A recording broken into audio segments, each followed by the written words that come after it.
can be the turning point in your life by making a simple decision. Fundamental questions of navigation. Where am I? Where am I going? And how do I get there from here? I invite the leaders of our planet to ask themselves these three questions before they make any crucial decisions. But if you don't make decisions, you're going to stay right where you are. We are all map makers. We are in a time of transition. If we're going to change, we have to change the direction that we're going. Our planet needs leaders who know where they want to go. When we change the direction we're going, then we want to make sure we're going in the right direction. Leaders who can see the big picture. Because if we're not, we're going to either go backwards or we're going to stay where we are. Recognizing the psychological and the spiritual shifts and changes that need to be made, often from the inside to the outside. To be able to shape your future, you have to be willing and able to change your paradigm. Complex journeys require navigation. The path to the truth is one such journey. This is your GPS. Hairstyling services provided by J.D. Edwards Salon and Spa, Palmdale Shopping Plaza, Madeira Street. Good morning, Bahamas, and good morning, world. Welcome to GPS, Global Paradigm Shift. I am your host, Michelle Malcolm. Day 2 here on my new home, Glory 93.9 FM. Welcome to the show. So today we're going to be talking about oil, and I'm calling this show Oil and Water Don't Mix, but oil and money sure do. We're going to have some fun today. And I see where one of my guests has joined us in the StreamYard studio, so we're going to let him in. Now, the other guest was there and disappeared. And Joe, if you can hear me, please sign back in because you're no longer in the StreamYard studio. But let's go ahead and get C. Alan Johnson in there. C. Alan, boy, you look kind of cute. Can you hear us? Can you hear us, C. Alan? Okay, so I'm not sure what's going on, why he can't hear us. C. Alan, we're speaking to you. Can you hear us? Yeah. Hello? Are you hearing me? I can hear you perfectly. Can you hear me? Okay, we're not sure why C. Alan is not hearing us. I see he's in the studio. In the meantime, Joe Darville just signed on. So let's see if we can get Joe Darville on and see what's happening while we try to get C. Alan sorted out. Joe, can you hear me? I can hear you very clearly. Can you hear me? Perfectly. Welcome to GPS. How you doing? I'm fantastic. And you? You look gorgeous. You look gorgeous today. Hey, you looking kind of fine yourself, man. Thanks. Well, I'm sitting out here by the ocean, so I got to feel fine. Oh, I envy you. I envy you. Well, today, as you know, our topic is oil and water don't mix, but oil and money sure do. We're going to be talking about the very controversial exploratory drilling that's going on now in Bahamian waters. I want to hear from you as a person, chairman of State of the Bays, and as a person who is very much an environmental activist. Speaking of which, we're also going to be joined at noon by Sam Duncombe, who could not make it with our first hour because she had another engagement, but she is committed to join us on the call at noon. And as soon as C. Alan gets back online, because I see he's dropped off, we're going to get him back on the call, and hopefully he'll sort out the issues on his end, and he'll be able to hear us as we can hear him. So, Joe, Happy New Year. I haven't seen you since last year. Yeah, Happy New Year and congratulations on this new venture of yours. You're always there for those creative aspirations. My God, I really admire you. That is awesome. Thank you so much. By the time you get as old as me, you will have such a facility that you could communicate without even instruments across the planet. That's not, you know what? I don't, when I hear that kind of thing, I don't discount it because everything that's happening nowadays in technology back in the day, we thought, it was science fiction.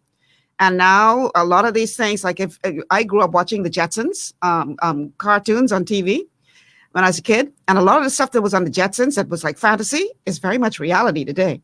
So I don't doubt it. I welcome it. Now, So now, in fact, this is the time of the machines. Now, not to diminish the value of human beings, because they still have to produce these particular machines, which will take over all the activities that normally human beings would do. Now, that calls for, again, an ascendancy in consciousness, so that we do not become machines ourselves, but we will use them simply as instruments, like we've been doing during the pandemic, with social distancing and online and Zoom meetings and all the rest. So that will continue at a phenomenal rate. So this is why this COVID came, for a specific reason. It is actually to catapult this whole universe, the Earth in particular, into another dimension, a paradigm shift, like you used to say. And this is exactly what you are forecasting with respect to the terminology, paradigm shift. So I am so thankful that I could be this old. I'm going to be 80 at the end of this year, in December. I was 79 and 24th of December last year. wow. And I am so grateful that I could sit out here and look at this beautiful ocean, hardly a cloud in the sky today.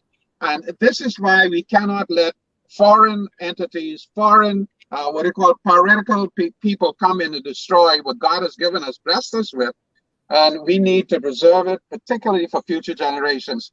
I know that's my calling right now, to agitate to make sure that when I lay me down to die and I go back to heaven, I know I've done my part in trying to preserve this incredible environment for future generations. All right. I thanks so much. I see C. Allen has come back on the call. Let's see if we can get him in there. C. Allen, can you hear us now? C. Allen, can you hear us? Thanks so much. I see C. Allen, can you hear us? On the. Okay, I'm not sure what's going on with C. Allen's Are you audio. hearing me? We hear you. Can you hear us? Yes. Don't move. There he Let me is. just try to change speakers. Okay. C. Allen got to work on his technical issues. And of all people who shouldn't be having technical issues is C. Allen, because he's Mr. He's Technology. the tech guy. Yeah, that's right. He's Mr. IT. So if I've anybody learned a lot from him. right? All right. Go figure. Okay. In the meantime, let me throw out the numbers to call. 828-2543. 828-2543 is the text and call line. And 828-3543. 828-3543 is the call line. So those are the numbers that you can call. And of course, you can send us a message here on Facebook. I see some messages coming through already. Calvin Roll says he's watching all the way from, Calvin, you're trying to cause my tongue get tied up today. Ontario, Canada. I ain't trying to call that first place because that looked a little confusing to my tongue. So welcome to the show. Watching all the way from California. We also have Veronica Ward saying, good morning, Miss Malcolm and guests. Looking forward to another great show as yesterday. Thank you so much. Tanya Dior Maycock Duncombe says, day 2, oil and water don't mix. Child, Tanya, this is a serious thing. Oil and water don't mix, but oil and money sure enough do. And that's what we're going to be talking about today. And I really hope C. Allen can get his technical issues worked out. Okay, so can you hear us, C. Allen? Yes, I can. Oh, praise the Lord. The technical man got it together. Welcome to the show. Known as the critical thinker, activist, Mr. IT. You know I can let you live this down, right? That you couldn't get your audio on. But anyhow, that's the thing. Welcome to the show, man. And Happy New Year. I haven't seen you since last year. Yeah, I've seen you, though. Congratulations on your first show. Thank you so much. Thank you.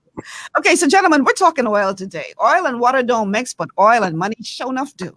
And I want to start with you, Joe. From an environmental perspective, why are you and your colleagues so dead set against the exploratory drilling that is now taking place in our waters? Well, I think, we've had two very dramatic examples in the last number of years, last 10 years. One in the Gulf, which, was part of the BP drilling as well. Mhm. and the spillage there costs over $6 million at present to clean up. And Brilliant. the environment, and particularly the marine environment, is still in a catastrophic, devastating state of affairs. And of course, we have the oil spillage right here on Grand Bahama. Oh crap! I did something wrong. Hold on. Trying to get fancy. Okay, go ahead, Joe. We got you back. Yeah, here on Grand Bahama, where the oil spillage amounted to about a little over 2 million gallons of oil, 550,000 barrels, and they could not even commandeer sufficient equipment to deal with the oil spillage, even in 10 days' time, which speaks to the phenomenal risk that we will take by dealing with any sort of oil affair in our nation. And at the present time, well, fortunately, unfortunately, I put that in quotes, the oil spill at Equinor actually went into the forest. It did not go into the ocean.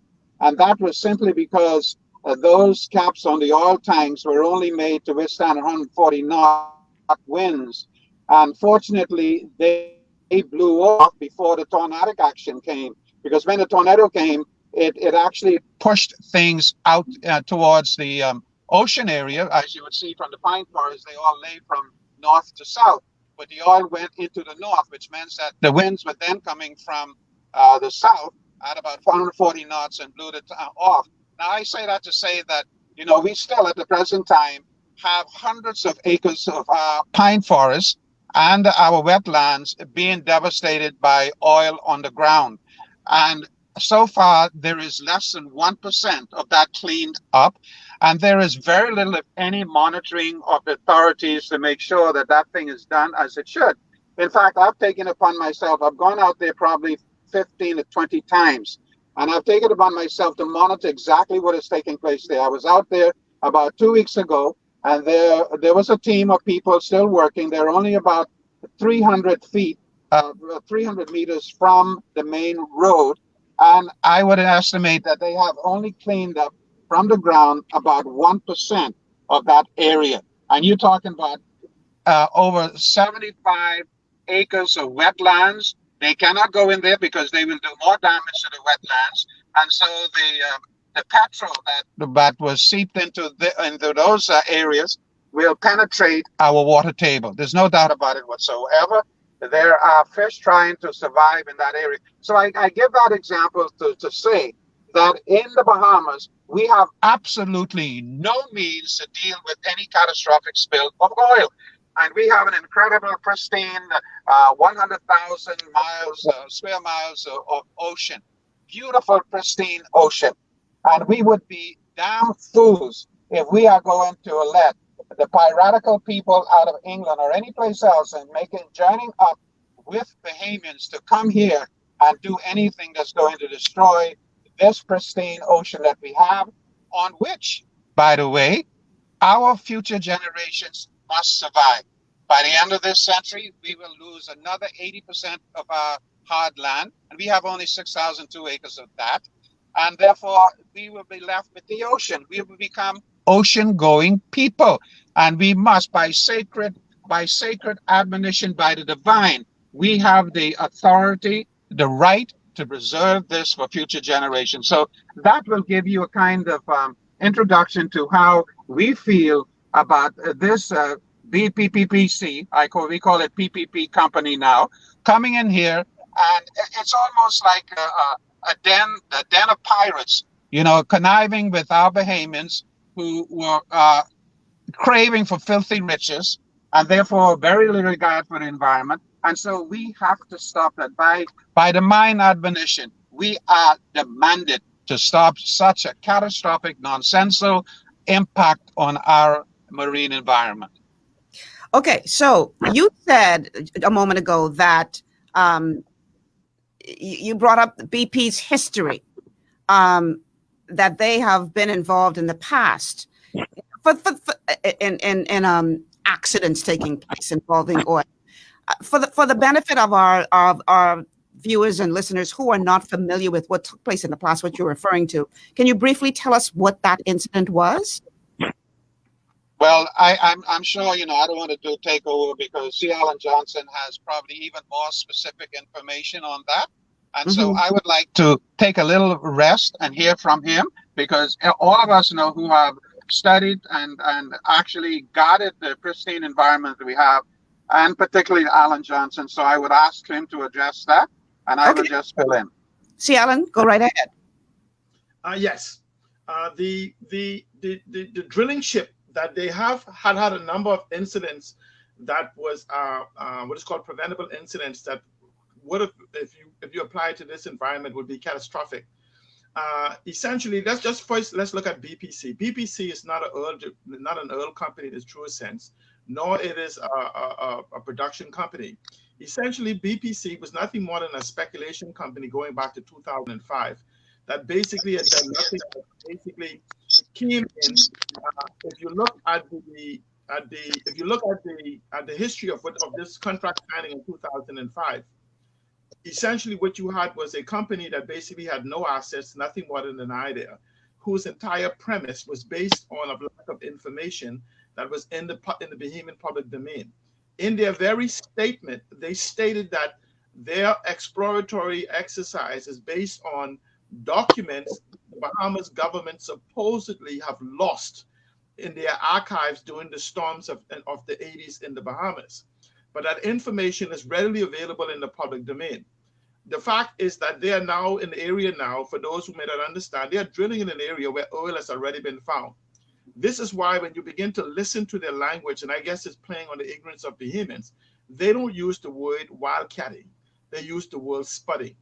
When you spud, you spud. The word spud means to go into an area where oil has already been found and verified. So essentially, they're not wildcatting, basically looking for oil. They are now going back to a location where at the time the technology did not exist to verify the quantity, not if oil is there, because oil is there is going to, they're going there to verify the quantity and to get samples of the quality, to get for the quality. At the time when the oil was, when back then, even when the oil was spud, we did not understand or even knew the impact that would the LNG would have on it also. And so basically what they've done is they've come in and taken advantage. In fact, we should ask the question, is the mere fact that when we began discussion with them back in 2005, why is it that they would be bringing us information that we did not have in our treasure trove of information, of government information, and we as a government itself did not go back and verify and actually get this access to the same information from the United States Geographical Services and other companies that exist. Because there's a number of myself and others, Wesley Campbell and others, that has copies of these very same reports. So it wasn't something out of reach. And then when you combine that with the mere fact, it becomes very suspicious in my eyes, because when you combine what they did then and what we are beginning to learn now, we're waiting to see the agreement, but we understand, but even within that agreement, there is a $500 million penalty for us to withdraw from this agreement. $500 million penalty for a company that had no assets. In fact, the company was scrapping for assets to look to pay its licensing fees up to less than 6 months ago. And so the mere fact that we have this conversation back and forth between the Progressive Liberal Party and the Free National Movement is even draws more suspicion, more questions for us to begin to look into exactly what is happening with this resource. But the problem I have is that BPC just merged with another company that actually does the oil production type environment, and then they begin to claim that company's history as if though it is part of their history. But essentially, what also concerns me is the fact that you have, shares. The share structure is not available to Bahamians, the individuals that hold shares in this company, and for the fact that the individuals who negotiated for us would put in, after learning. Remember now, we just went through this with the BTC type environment with the $100 million penalty. Now, I want people to remember back then, I want people, please go on my record. When we had the BTC battle, I told you the shares of BTC that were being sold was worth $1 billion. I want to apologize for being wrong, because since our sale of 51% of BTC for less than $100 million, we found out later that they sold those shares for 1.5 billion. So I was off by $500 million. Okay. So, but for the mere fact that we could have paid that $100 million penalty, and we could have paid it at $20 a month if we have to. And it's also, the government of the Bahamas also have legislative ability to control and choose whatever and how anything happens within the country, even within the laws of the Bahamas, like even for this within the environmental laws. We're now having an argument that here's a company that accelerated drilling into an environment when they began to feel the pressure from the United States government, from the state of Florida and others. They went knowingly, they did not pay the licensing fees, meaning that they, from a corporate standpoint, and the legal team should have advised them that they had no to go into that particular area and begin drilling, because their license in essence was not valid. Okay, Karen, we have our first caller on the line, so I'm going to go to the phone lines now and welcome the caller. Welcome to GPS. Caller, go ahead. Hello? Listening. Hi, you're on the air. Yes, please. I would like to know, is that working only through the phone, or we can plug in on WhatsApp or Facebook live broadcast? You're on the live broadcast now, ma'am. Okay, so with our participation, we can be as the audience and also express our own concern. Yes, we're listening to you now. What is your concern? Well, I missed the beginning of an introduction, so I did not need to get more knowledge of the discussion topics. Then I will be more than happy to express it. I just was successfully plugging in to listen what's going on. Okay. But I understand this is just a call to talk to you directly. But where is that whole context that I miss? Because what I accepted or expected to plug through the link on Facebook and listen all the speakers and follow up the conversation. Caller, you're calling the phone line. So what I need you to do is to go to Facebook and look for Michelle Malcolm official page, and you'll be able to watch and listen to the show there on Facebook. But you just I am on Facebook. Okay. I am right now on Facebook. So you just called in, though. You called into the show. So I'm assuming that you called in because you had a question or a statement. No, I wanted to say that I could not plug into Facebook your live broadcast. That's what I mean. Okay. Let me. So people who actually, thanks for calling, who actually want to ask a question or have a statement to make with regard to the show. Okay. Sorry, Cialan, I cut you in the middle of that to take that call. So go ahead and continue with the thought that you had started to express. Essentially, what we have is nothing more than a play. Yes, are you hearing me? What we're having now, we can hear you. Is nothing more than nothing more than a play on words between our government. Now, our government is both the Progressive Liberal Party and the Free National Movement, and this is becoming very concerning. Now, let me just go back for a moment for people to understand the context of what we have to lose. Now, we talk about an oil spill or potential oil spill. As we speak right now, the ship that's in our yard, in our waters, is dumping thousands of gallons of gray matter, discharges into our water. That's part of the environmental report.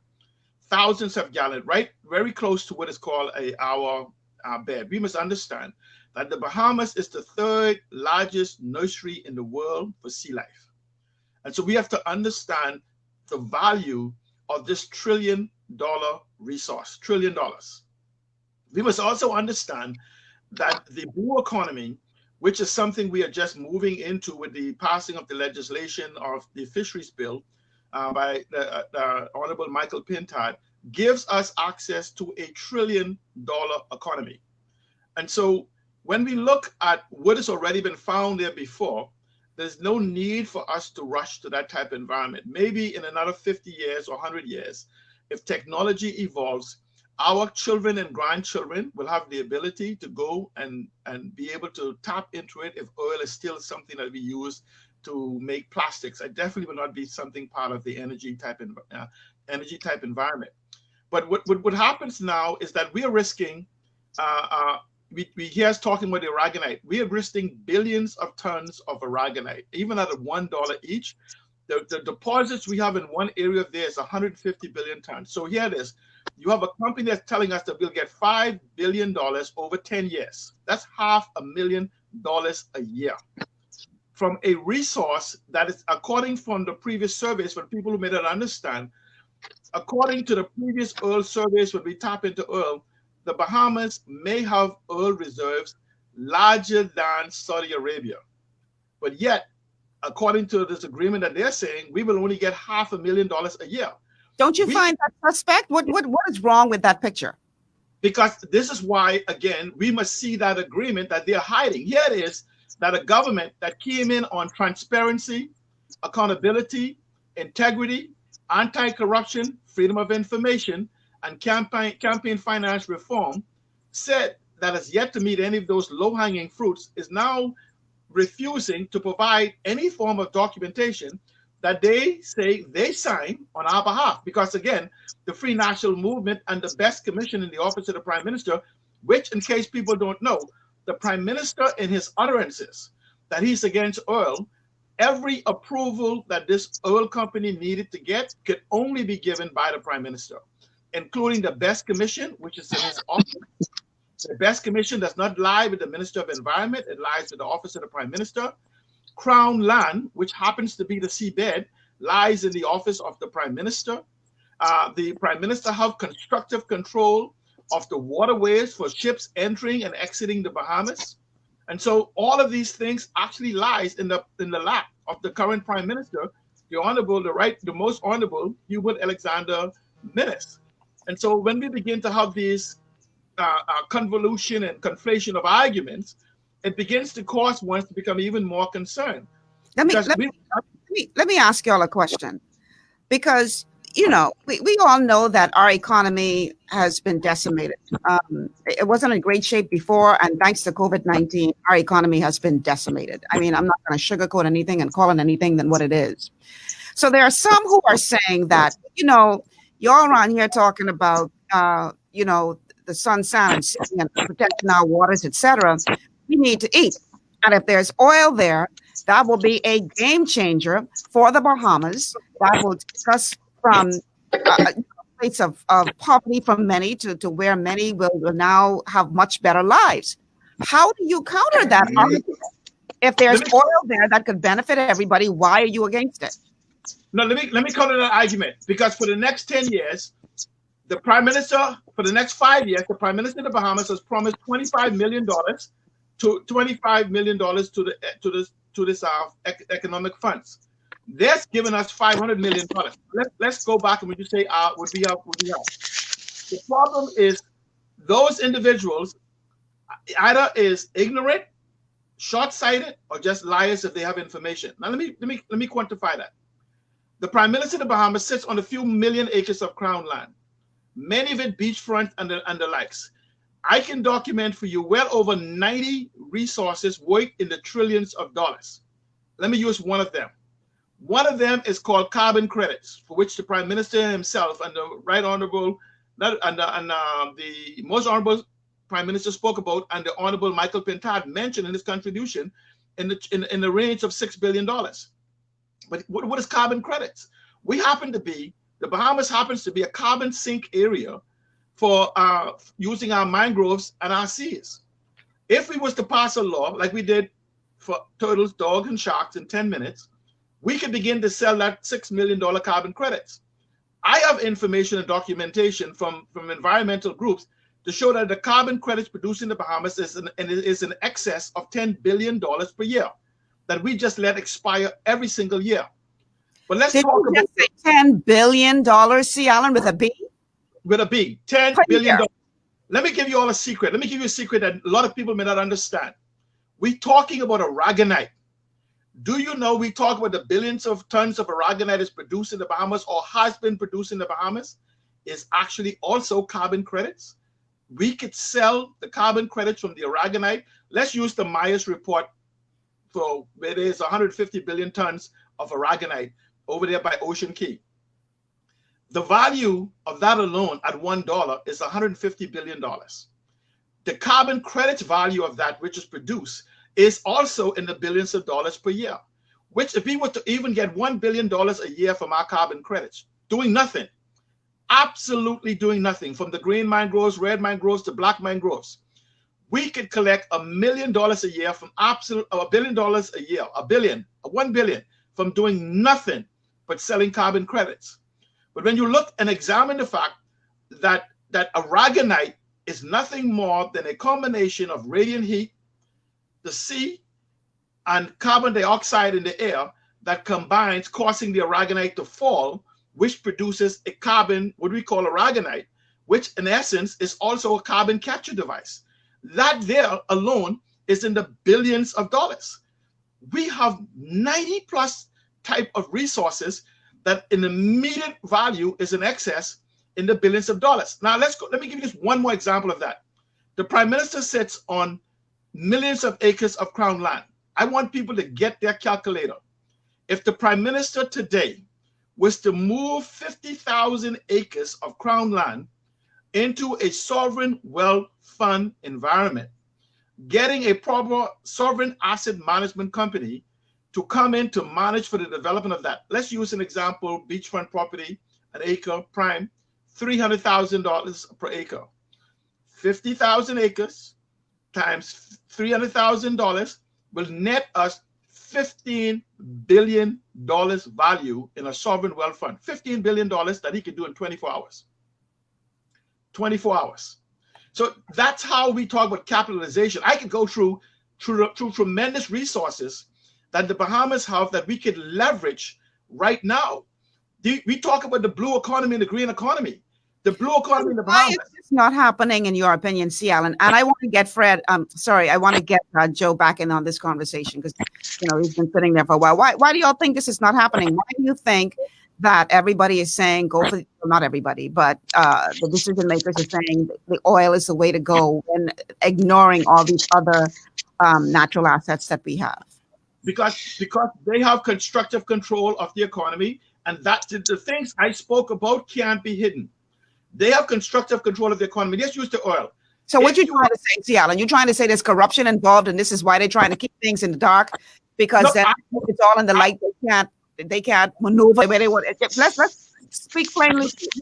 It's absolutely corruption. Listen to me. There's no resources in the Bahamas that has not been harvested, that cannot be attacked, that has not been known by governments today and previous governments. And so the word corrupt means unfit for its purpose.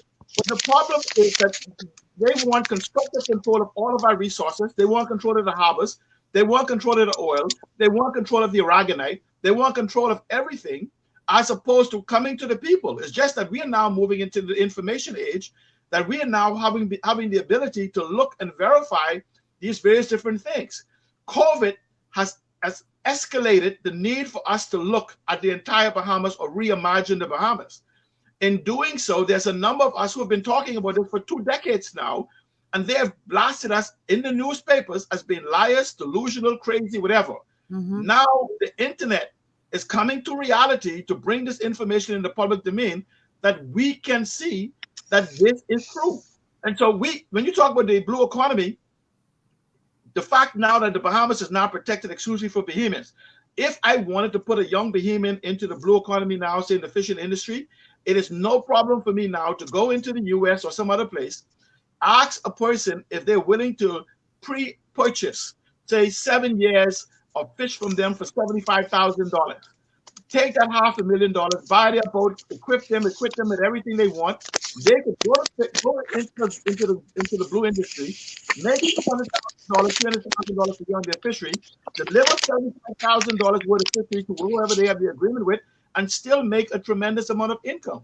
What has happened is that we've been barely surviving, and they have kept us in this vacuum of information, keeping the information out. Because to understand, information, when provided, you say, I know, you have knowledge. Knowledge, when properly executed, is wisdom. So they've been keeping the information from us, so we will have no knowledge. Okay.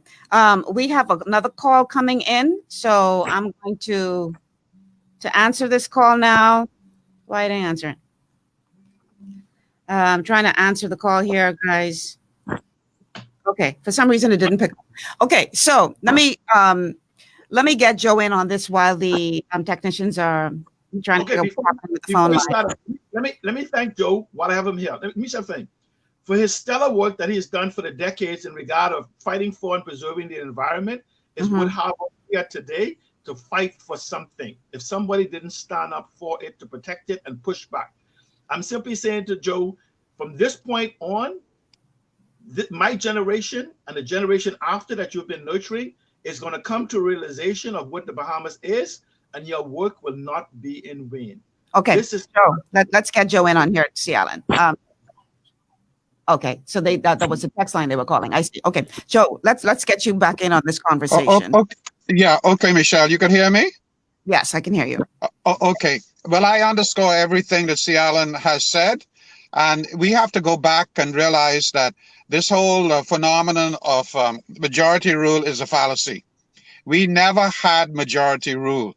From the very beginning, from the White Knights on Eastern Road and the Bay Street Boys, who ran the previous administration of government before the PLP took over, they were able to infiltrate the PLP and to make sure that nothing was done that would have undermined their economic intentions in this country. That has perpetrated all the way through every administration so far in our country. And so we have to look at this fundamentally, and we have to look at it because we still have the pirates in this country. We have a den of pirates, and now they're making connection to the very country and the very area of the planet where the pirates came from. And you know that oil is not allowed to be drilled for in England or anywhere along the coast of England. And so, of course, they see the Bahamas as, as a banana republic, a bunch of white and black niggers. And so they could come and do whatever they want. They could convince our black Bahamians who are in a position and who have been enriched by the traditional way of gaining money in the country. They have gained 99% of the wealth in the country, and they are only less than 1%. And this is why we have poverty in this country. If we had the foresight, the wisdom to use the resources in this country properly, even tourism, we would not have hunger in this country. We would not have to be borrowing money to feed the poor. And this fallacy about the government does this, the government sends out $2 million to this. They don't. The government don't own a cent. That is money borrowed on future generations in this country. And we got to change this system. We have the wrong system of taxation, this wrong system. And the white and a few black peppers in there, they have over the years and years made sure that they had a stranglehold on whatever political party was in power. And we have to stop that. We have an obligation future generations to save something for them. And oil is not the way to go. Interesting enough, before I forget this, because 80 years old, as I always say, I forgive myself, but I don't remember everything. But the fact is, I said a couple of weeks ago, and was never denied, I said that I did my investigation on companies that have gone, and particularly in the Caribbean area, and found out that it would take 10 years before they actually discover and begin to drill up oil for any country to benefit from it, because they would have to pay all of the investors and all of the bills that they have outstanding.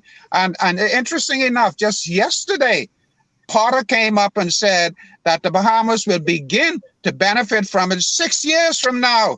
Jesus, Lord, help this country. Yeah. What are we putting our people into? This is criminal. It is a denial of the beauty of God's creation, what has been given to this country. We have less than 400,000 people in the country. There should be no one hungry in this country. When Dorian came, when COVID-19 came, every Bahamian should have stored up enough money so that they would not, something, we have the poor, they're having to go out to beg, and then some of them are stealing and they're thrown in jail. What kind of country is that? When we have all the natural resources, as Sea Island has pointed out, We need to have access to those. And I quote a previous governor of the central bank 10 years ago, saying to me that there were $5.5 billion sitting in Bahamian banks owned by less than 1% of the population. And it wasn't even counting the money that was abroad in Switzerland, Panama, and America and other places.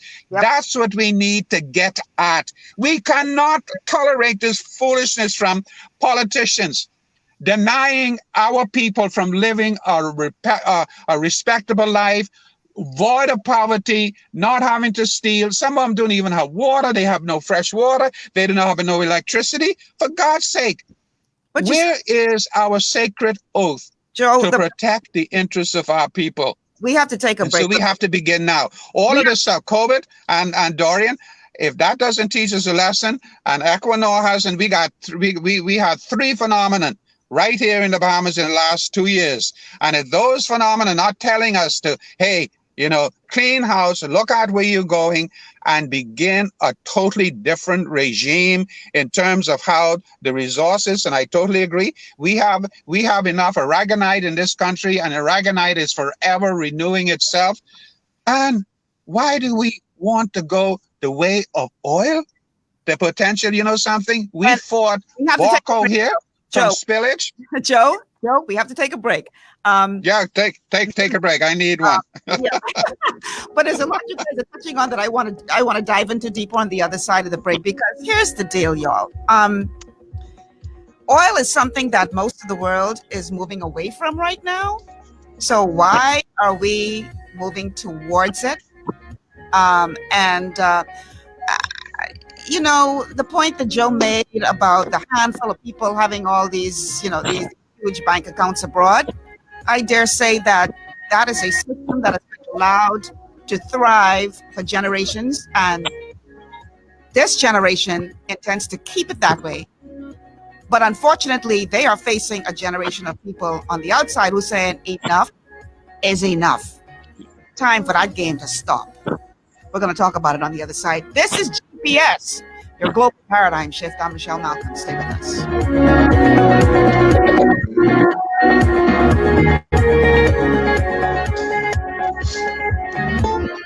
For all your building needs, it's Carib Construction and Project Management on Gladstone Road. We build it all: schools, homes, hotels, and more, including structures requiring a Phase 3 electrical contractor.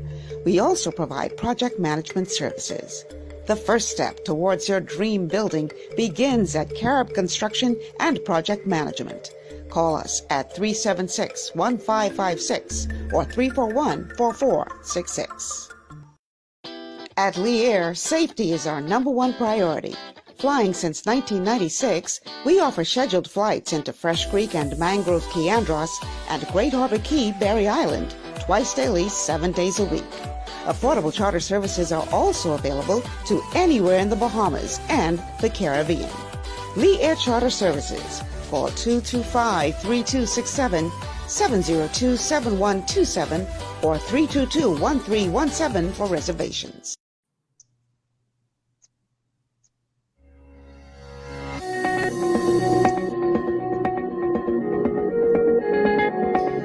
And we're back. Welcome back to GPS Global Paradigm Shift. I'm your host, Michelle Malcolm, and my guests today are C. Alan Johnson and Joseph Darville. We're talking oil today.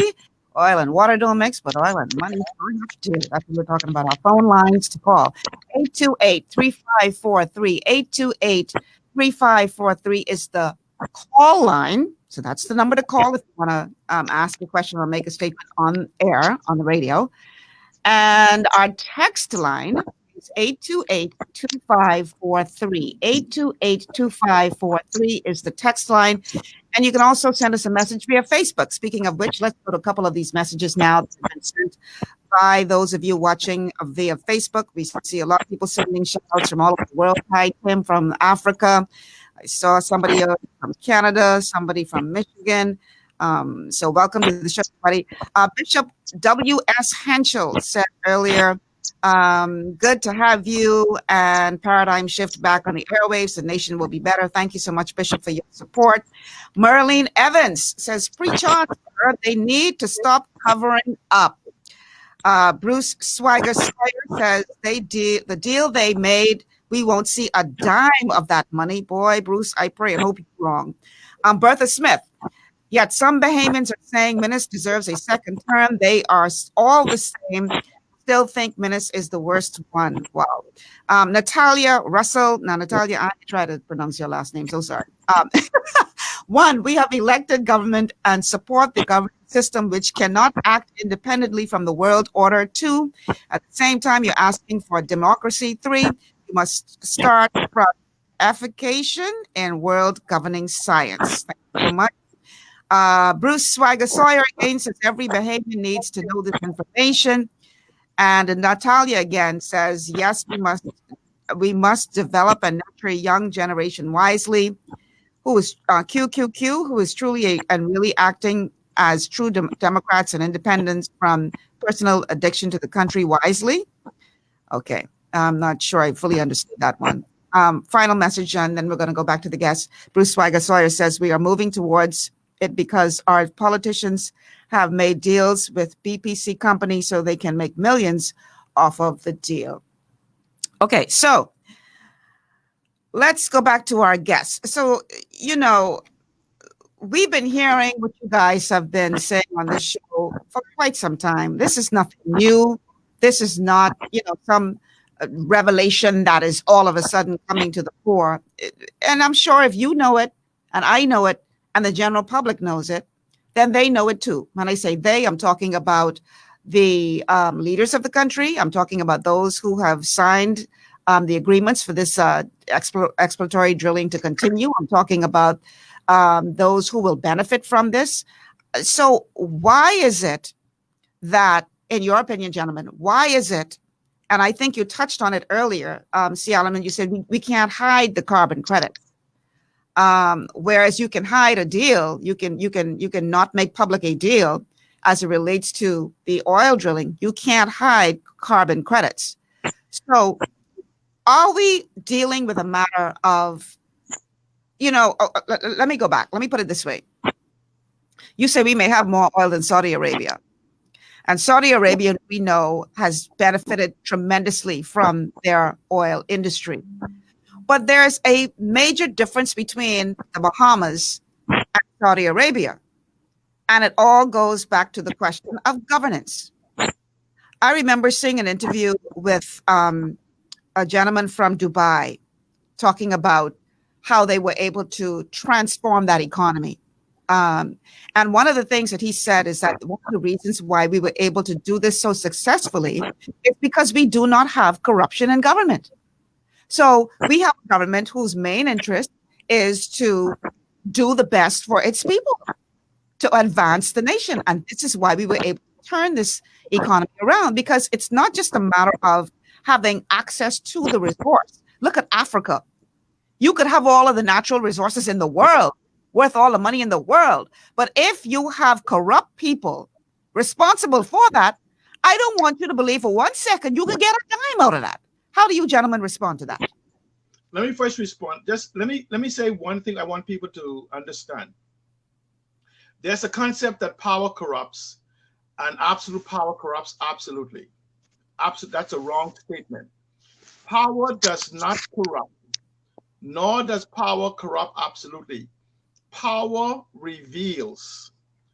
So if you have a person whose character is one of corruption, but because of the lack of power, they pretend to be something else, all power will do is reveal it.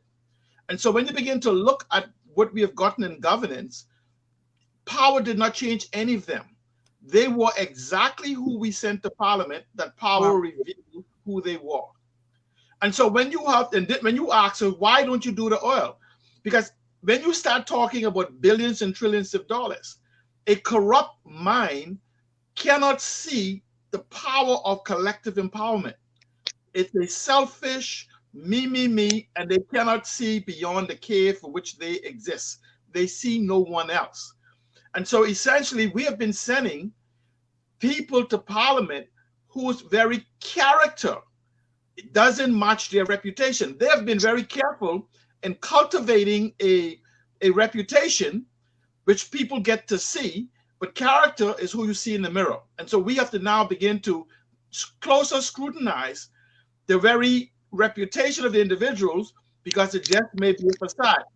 Now, you asked about BPC. Let's look at the shares of BPC. If you own 6 million shares of BPC, today you spend three pence for it.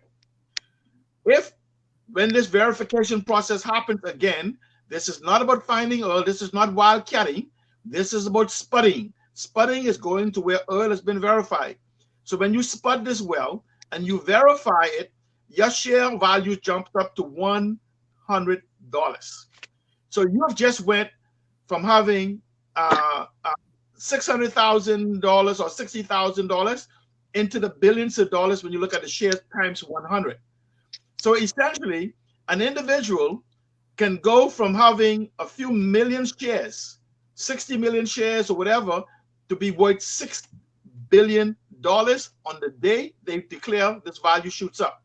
So this is about some people getting theirs and the hell with the rest. It's almost as if though you say you share the soda, you drink from your share of the soda, and then you throw the bottle on the ground and say, the hell with everyone else. And that's essentially what has happened. Because a proper constituted environment, the sovereign wealth fund argument is not a new idea to the Bahamas. It's an idea that even myself has propped for 20 years, every single year. One thing people can tell you is, I am consistent. For 20 years, we talked about this, and many people has dismissed it. Now we're beginning to see what it is. So what happens, though, is that if we were now, and we have to ask, even though we're talking about the corruption that has entered into this oil deal and all the other deals, because if we have not benefited from the billions and billions of resources in this country, they all could be classified as unfit for its purpose, corrupt deals in the eyes of the people. But we can fix this today, because the only thing the Prime Minister has to do, and this is what Bahamians must advocate for, we must advocate for the establishment not of what they're trying to give us, a sovereign wealth fund, a simple sovereign wealth fund that surrenders all known and unknown assets of the Bahamas into the sovereign wealth fund, tangible and intangible, for which will be surrendered regardless of its value. I don't care if it's only $1. Then we can hire global or professional assessment people known as sovereign asset management companies. Mind you, this who runs Saudi Arabia's sovereign wealth fund, this who runs Qatar sovereign wealth fund, this who runs Norway's sovereign wealth fund, sovereign asset management company. And we use an example. So in essence, you're saying take that control out of the hands of the local politicians and get some people here who don't have no skin in the game to run this thing. And then, let's use an example. If I win the lottery tonight, $1 million, I don't go and give my money to some investment bureau and says, here, give me 12% back. That money is always mine. That investment firm looks to see how they can maximize so they can take a share of the profit, not a share of my assets. It is unreasonable, even going back to 2005, that the global average for oil shares is for the country is between 65 and 85%.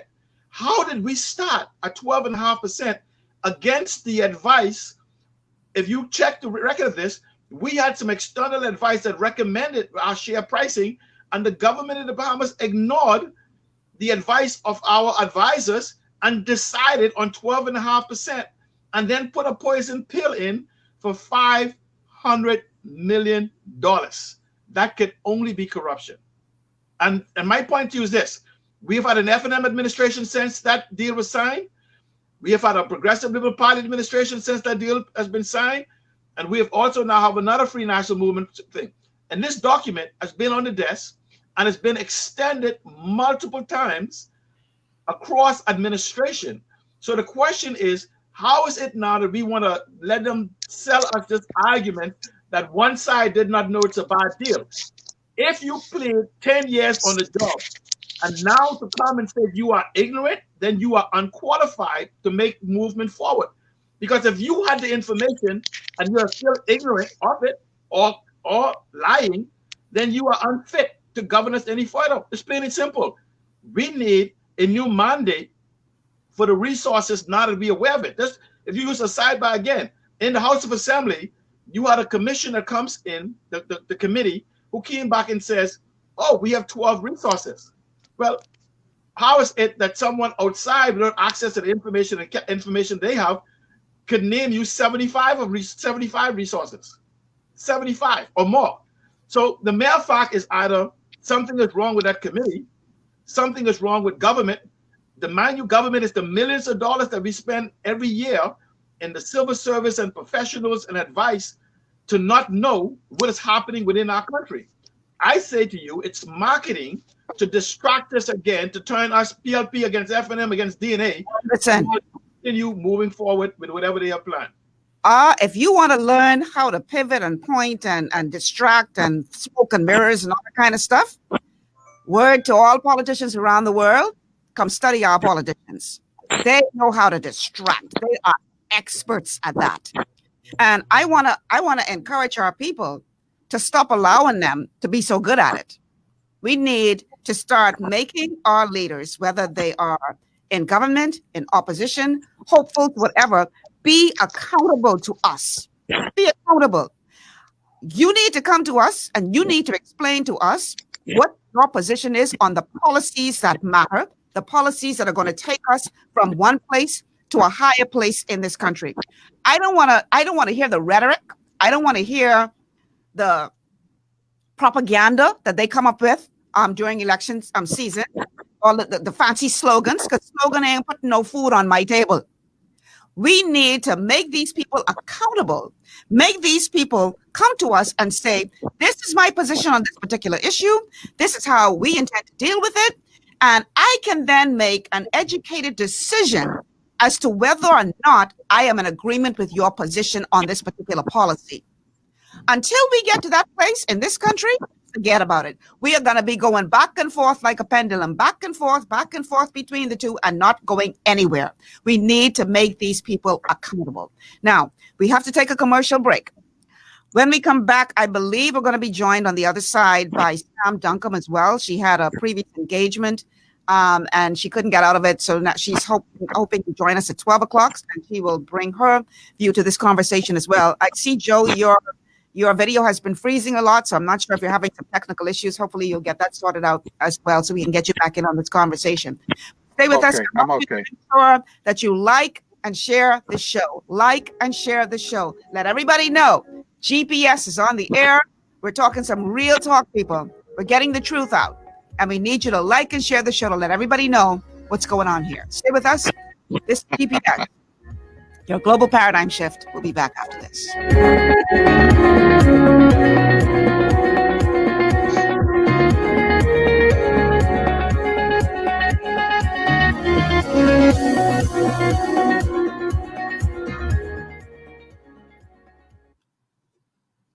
Looking for an extraordinary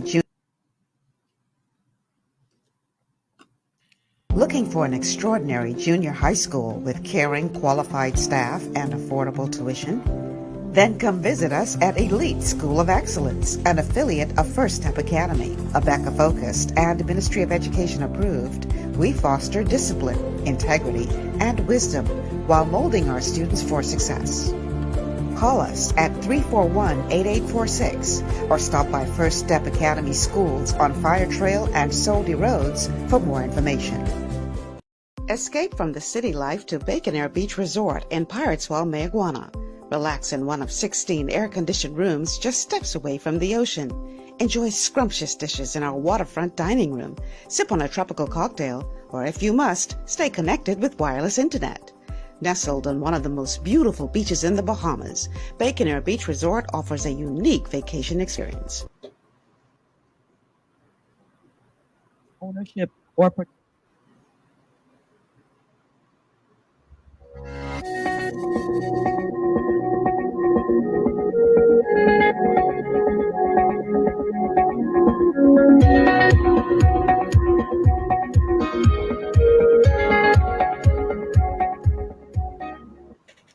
And welcome back to GPS. Global Paradigm Shift.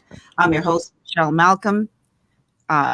Okay, we're back now. Welcome back to GPS Global Paradigm Shift. I'm your host, Michelle Malcolm. Always a pleasure to be in your company. We just lost Joe Darville from the broadcast, and so it's Jesse, Alan Johnson, and I at this moment, and we're expecting Joe to come back on, as well as Sam Duncombe. We're expecting her to join us. We're talking oil today.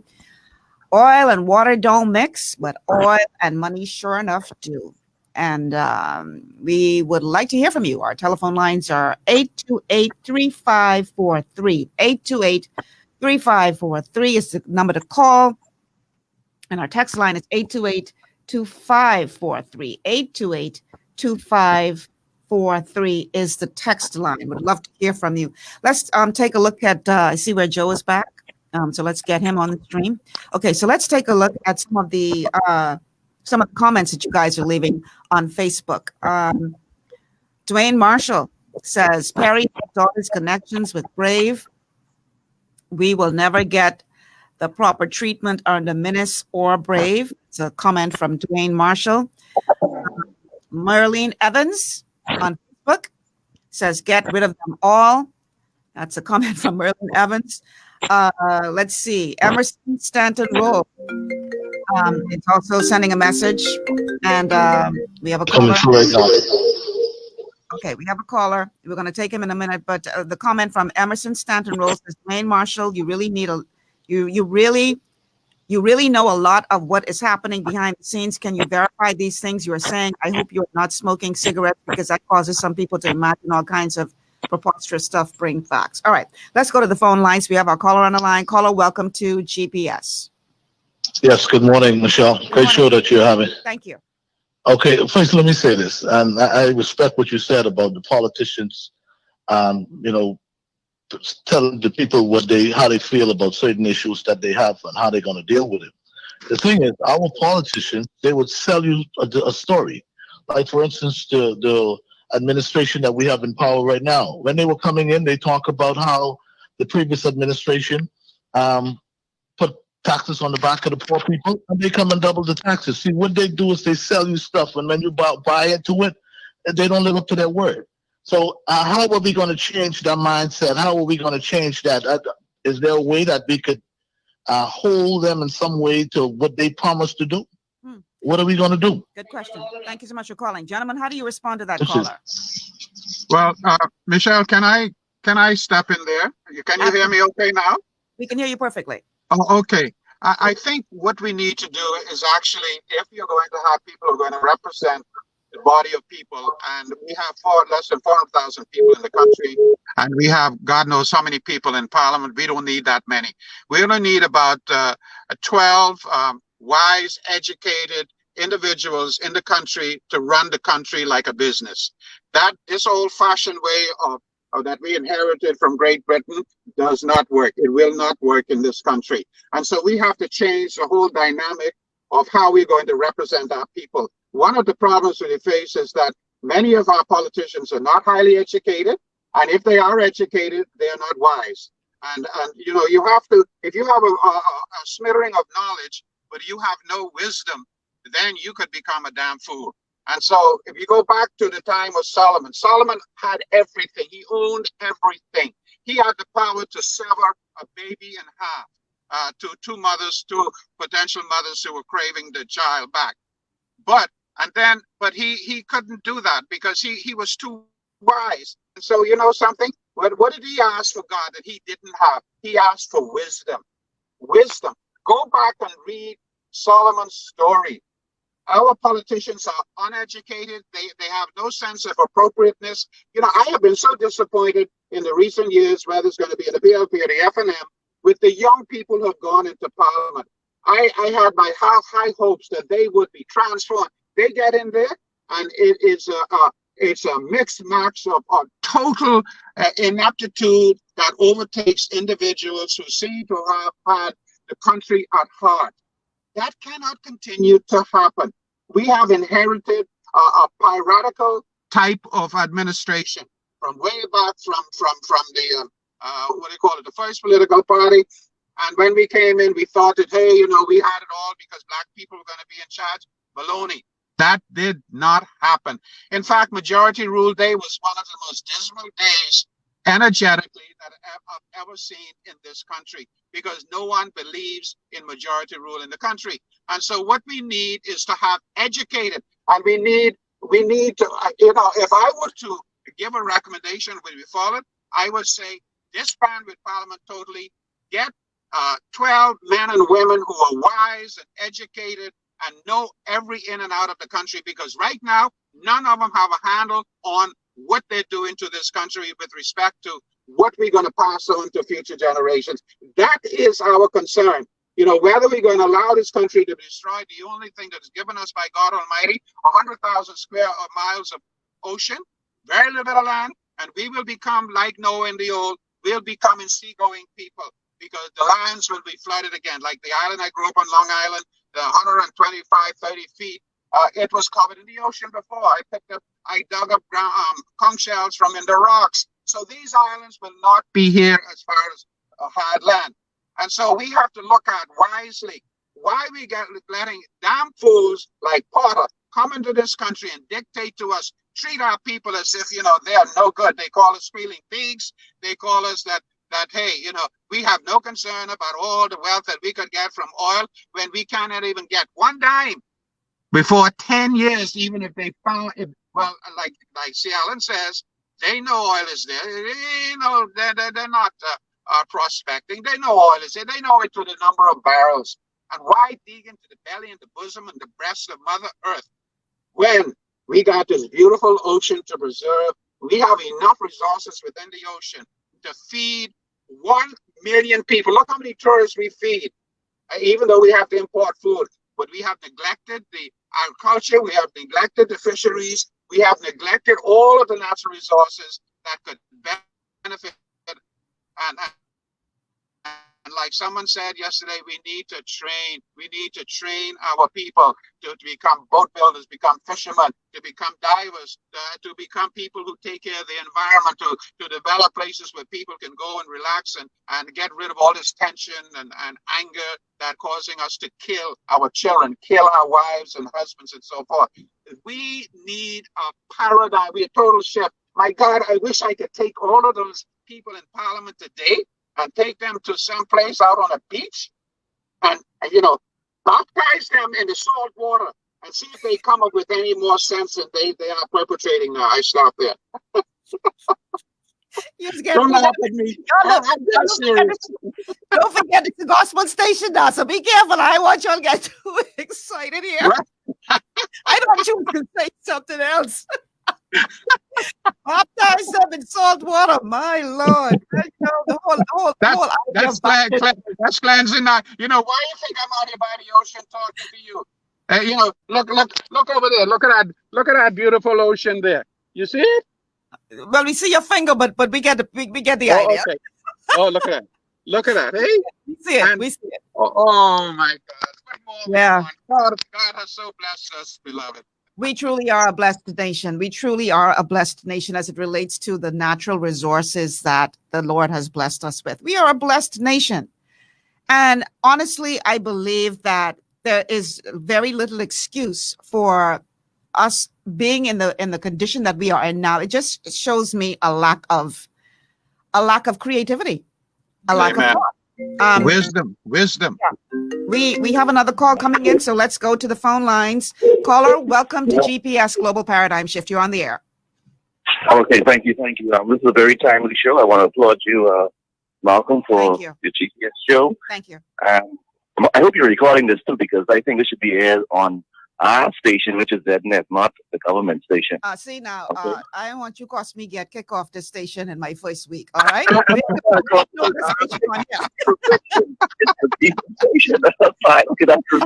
it is being recorded because we're streaming live on Facebook, and as you know, once you stream live on Facebook, it's uploaded and it'll be there for all to watch and see. So I want to encourage you to go to Facebook and like and share the show, so everybody can get this knowledge. But go ahead, we're listening to you. That's good. And I want to encourage first Mr. Joe Darville, that's my old principal at CHS. I can remember the days when he was agitating, when we had that poison gas. At the time we thought it as days off. But as I got older, I look back at it and I see exactly what he was saying. We were being poisoned. And also see Alan, he's been agitating for a very long time too. So I want to applaud those gentlemen. I want to encourage them to continue fighting because the human people is actually waking up and just keep their fight because I support them 100%. That's what I have to say right now. And like I said, I'd like to listen to the show in its entirety. I'm driving. I shouldn't be talking and driving, but I had to call in this. Pull on the side. I want you to blame us for no accidents, so try to come off this phone. But thank you for calling. Have a good day. We appreciate you calling. Thank you so much. Thank you, my brother. God bless. All right. Bye. Thank you. Okay. So so gentlemen, you know, I am really concerned that we are continuing to just go around the same mulberry bush, round and round and round and round. Or let me use another example. I feel like we're hamsters.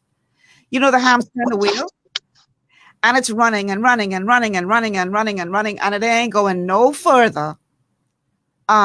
It's like it's running in place. I think our leaders have made the mistake of thinking that activity means progress. Just because you're busy doing something doesn't mean that you're making any progress. And one of my concerns is that even the activity that we're seeing from our leaders, I believe, is lacking. We have been waiting on a full report of the economic stimulus plan. How many months now? And all we keep hearing is coming. I'm so sick and tired of hearing it coming. So well, that's, you know, not cutting you off abruptly like that, but that's similar to what they say about the what they call it, the injection, for COVID. What do you call that word? Vaccine. Huh? Vaccine. Yeah. They said within the first quarter, and then they kept saying that, and then they said now towards the end of the third. What is the third quarter? Can't they have a date? Where is it that they could come out and say directly to our people, stop beating around the bush, you know, with this nonsense. And the fact is, you know, if I were a principal in a school right now, I would have trepidation for young people. But, you know, one exercise that I would have them do, I would have them sit down and take 1 hour and tell them to jot down what is my inheritance in this country? What is my heritage going forth in this country? My God, if we can't get our people to come up with that and to say, well, I want my country preserved. I want my ocean preserved. I want the fisheries that we could always depend on. I want to feel comfortable. I want to have always enough food to eat. I want to have a house that I could go into and I have electricity, running, clean water, etc. You know something? We are so dependent upon people rushing in here to help us simply because we have not prepared our population for the future. If it weren't for NGOs during Dorian, after Dorian, and until now, we would have no fresh water. We wouldn't have enough food to feed our people. That is reprehensible. It means that we are not preparing for the future and for the preservation of our resources and for our people. And for people to come in here, and the only thing that we have that we could rely upon in terms of the millions that we could make from tourism, and also the only thing that we will be left within at the end of the century to feed our people is the ocean. And let some idiots come in here, pirates. These are modern day pirates. And I'm sure that the people who welcome them in have had the heritage of piratism or whatever it is embedded in their souls. Because, you know, we have been accustomed to that. Shipwrecking, gun running, people running, drug running, every type of running. Even tourism is a parasitic economy. It does not come from the natural creativity and the blessedness of what God has put into our souls. And so I wanted to put that in there because the fact is that we got to conscientize our leaders. Bring them down to the bloody sand, bury their heads in the sand and say, you smell that? That's the ducks in the belly and the bosom of Mother Earth, from which you have come. Respect it. Go out in the ocean and let them go down with me to 90 feet and let them feel the beauty of diving with tank and sitting in the midst of hundreds of beautiful sharks and barracudas and turtles and all of that stuff. Even at my age, I can do that and I enjoy it. Let's get our people out there and let's learn, teach them, learn them. They should say, learn them how to do. Let's teach them how to swim, how to dive, how to fish, how to build boats. Those are the things, Michelle, that are going to bring our people to a conscientious view and vision of this magnificent body of land. You know, every day I walk on the belly and the bosom of Mother Earth, and I could feel her energy permeating every cell in my body. And that's because I have come from her, and I'm going back to her. What they're digging up in the ocean is our ancestors and all of these things from the what do you call those big animals, dinosaur age, and our ancestors to bring it up. And when every country now, let me put this in before I forget it. And again, I forgive myself for forgetting. But we have been in contact with Southern Caribbean islands, and they're begging us, they're pleading with, please do not let those people drill. What they have to Trinidad and to those islands is absolutely despicable. They cannot go out like we can in 10 feet of water and find fish. They cannot go out and find a conch. They cannot go out and find a lobster. That's what has happened to those countries. They said the mere fact when that drill hits the rock of that bottom of Mother Earth and that reverberation goes out, it kills billions of microscopic animals immediately, which forms the cycle of food for all of the animals in the ocean.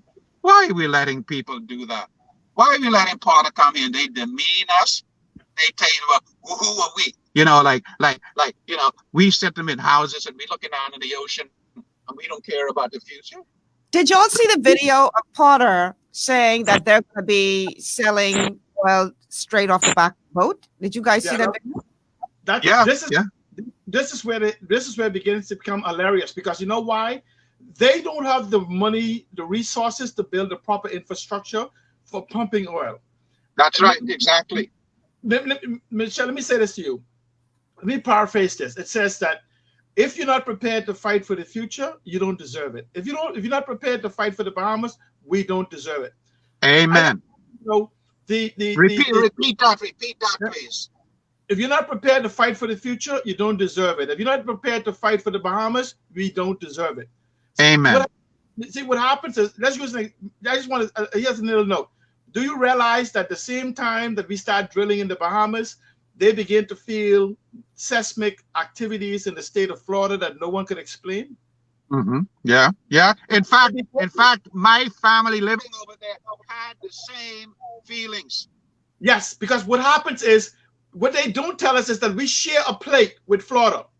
We share a plate, and we don't know the repercussions that we will have. But I just want you to understand, Michelle and Joe, do you know that 80% of the multi-trillion dollars that's in the Bahamas is environmentally based? Those individuals, do you know that if we were to kill this third largest nursery in the world, there will be no hope for those Caribbean countries to ever recover from the damage they have began to do in 100 years or whatever, because their nursery, their areas that they'd kill, depends on our nursery now that they've put protection in to migrate back to them and rebuild their ecosystem. Amen. They are depending on our ecosystem to revitalize the world, the third largest nursery in the world. And so when you begin to look at Joe Biden going in, he's literally committed indirectly trillions of dollars to move towards the green economy and the blue economy. But we are the fourth border. You have Mexico, Canada, and the Bahamas. It is impossible for us not to feel the impact of those trillions of dollars if we prepare ourselves. Do you know in Freeport, Grand Bahama, Freeport has more mangroves than the entire United States. Grand Bahama has more flats. State of Florida is considered the fishing capital of the world. Yet in Grand Bahama, I'm not talking about the Bahamas, in Grand Bahama alone, we have more flats in Grand Bahama than the entire United States. So how is it that the state of Florida has a multi-billion-dollar industry with a fraction of the natural resources that we have? Because we have not been allowed to exploit it. And then they ask, what is going to happen if individuals do not know the digital future and they don't know the environment, how it plays into our very survival? For the mere fact that for almost 2 decades we have not talked about global warming, and we are now going into oil, the number one and number two contributor for global warming for our existence, about to wipe us out. We've not had a conversation for the mere fact that aragonite and sand is the very basis for which we can move to build the Bahamas as a protection source, where other places around the world are building land, but we're just sitting here looking at ways of how to destroy it by embracing carbon future. Do Bahamians understand that the Bahamas generates 1,600% of the radiant heat that most other countries around the world produce, meaning that on Grand Bahama for about $60 million, we could give free electricity for life? That in New Providence for $350 million that you don't have to pay any light bill, but yet we spend $180 million a year on oil that we can move away, that these individuals, see, here's the problem. Because our leadership lack the understanding of the era that we're in and the future we're moving to, that they're now trying to hold on to what they know that they need to govern. The world has shifted. COVID has shifted the world. And we're trying to go back to what we were. We're trying to go back to tourism, when very fact that tourism is a subcategory of hospitality that is the 10th largest industry in the world. So the mere fact is that we have tourism. You remember now, the Free National Movement came in under ecotourism in East Grand Bahama, digital and industry in Central, and cultural and heritage in West Grand Bahama. The ecotourism industry alone, on Grand Bahama, a survey was done about a decade ago that showed that on Grand Bahama alone, from the hospitality industry, now this is different than tourism, the hospitality industry, that we need about 20,000 rooms on this island that can create an excess of 150,000 jobs. And the very mere fact that we're not moving to having this type of conversation of how do we go into East Grand Bahama, where Norway has done billions of dollars of damages, where this becomes a prime opportunity for us to bring environmentalists in and universities in, and reclaiming what has been damaged at their expense. And at the same time, this becomes a lesson in nature on what techniques what can be used to recover this, and at the same time building an ecotourism based product. But there's a host of things that we can do that literally ties into the environmental. If anyone who's offering, whether they're an aspirant or an independent, who can explain to you the blue economy, the green economy, the orange economy, and the digital economy, and how it ties into for the economic redevelopment and revitalization of the Bahamas, I put to you that they are unqualified to sit in the House of Assembly. We are this close, teetering on the edge of financial collapse. This is no time for us to go back to what we know do not work. We need moonshot ideas. We need a national development plan that encompasses all Bahamian. But here's the problem. Fixing the Bahamas democratizes power. And by democratizing power, it means that the power will be returned to the people. Yep, and that's exactly what they do not want. And common wealth will belong to all the people by virtue of surrendering the entire assets, known and unknown, tangible and intangible. Let me ask y'all something. Hold on, Sierra. Let me ask y'all something, because y'all brought in the U.S. into this conversation.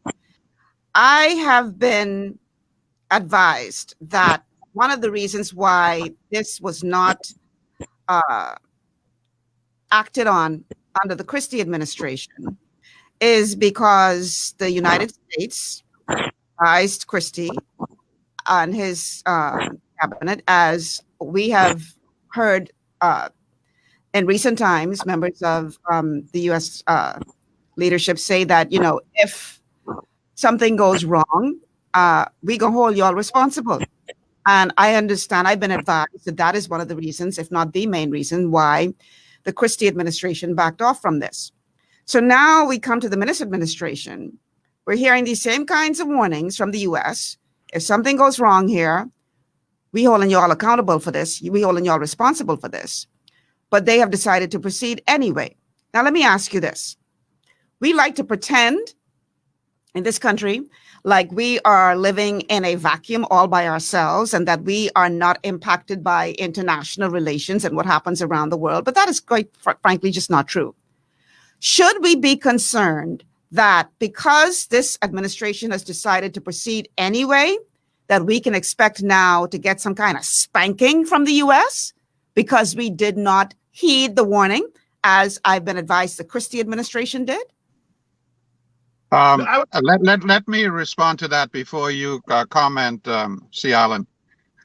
Well, two things. One, this reverberation that they felt in Florida just recently, in fact, two or 3 days ago, they had no idea any earthquake or anything of that sort.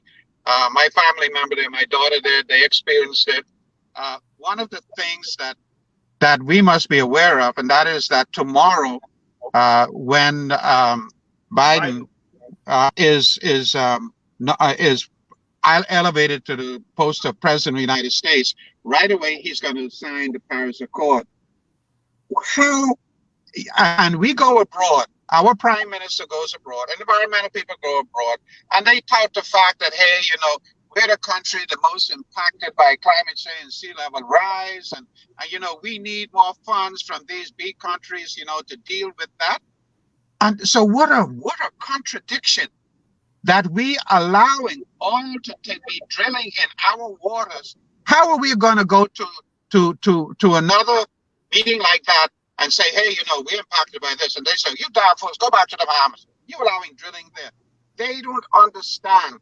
And I'm sure when Biden gets in there, he's going to be very much aware of this nonsense that's being perpetrated by people from Europe and particularly from England in terms of coming here and invading our territory, treating us like we're not sovereign nations at all, demeaning environmentalists and we who have to protect this country for future generations.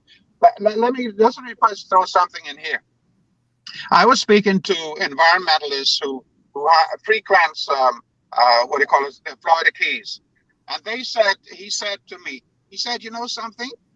Our conch stock are beginning, because you can't take conchs in the Florida Keys, is beginning to come back. And he said, we've done investigation, and we know for sure that when the conchs lay eggs in the protected area in Exuma, the Gulf Stream brings the eggs and they hatch up along the Florida coast. Isn't that something? Look at the impact, like C. Allen Johnson was saying, that we could have over the whole Caribbean area if they devastate their environment, their marine resources, and we left pristine, how we could impact the entire globe for the purity of our flowing Gulf Stream and waters. My. I cry shame on any politician who perpetuates this move. You will not succeed. You will go down into history as one who has denied our country its natural heritage, just like selling the birthright for a pot of porridge. It's no different from back there, back in Egypt time. Okay, C. Allen, I needed to get that in before I forgot it. What they've been doing to us shows a hate of the future. You cannot love the Bahamas. Wow. Say that again, C. Allen. A hate of the future? Wow, that's deep. Yeah.